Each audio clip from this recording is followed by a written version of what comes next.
您一定要记住，炒腊肉时切记不要直接下锅炒，一煮二蒸三煸炒，这才是炒腊肉的正确方式。大家好，我是超子，今天给大家分享一道超级下饭菜——笋尖炒腊肉。做这道菜之前，一定要多蒸一些米饭。首先准备一小块正宗的烟熏腊肉。很多朋友炒腊肉时都是直接下锅炒，做出来又干又硬又咸。正确的处理方法是先把腊肉在锅中煮10几分钟，这一步可以软化腊肉，还可以去除表面的杂质。笋尖我用的是原味糯米笋，配料表很干净，只有盐、竹笋还有水。这种笋用起来很方便，免切免泡，开袋即炒。把笋尖放入清水中，简单清洗一遍，控水备用。腊肉在熏制的过程中，烟熏火燎，表面会很脏，经过水煮以后就很干净了。煮好的腊肉放到案板上，切成稍微薄一点的厚片。切好以后放入碗中备用。再来一小把香芹，清洗干净，切成长段。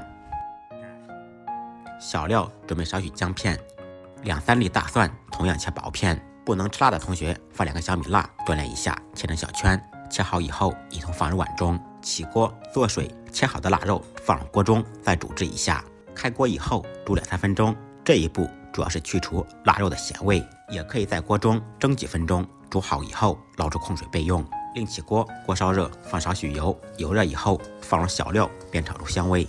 小料炒香，放入腊肉，在锅中煸炒，把腊肉里面的油和香味煸炒出来。这一个过程家庭小灶，开中火，大概需要1分钟左右。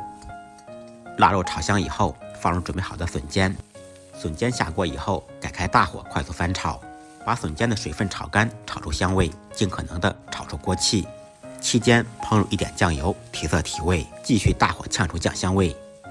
调味放入适量的盐，1点味精，少许白糖，放入香芹段，继续大火翻炒，把香芹炒至断生。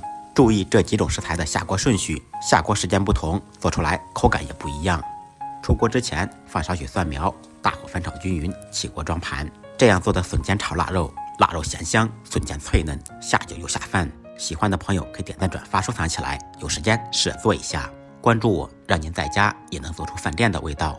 再忙再累，记得按时吃饭。下期视频见，拜拜。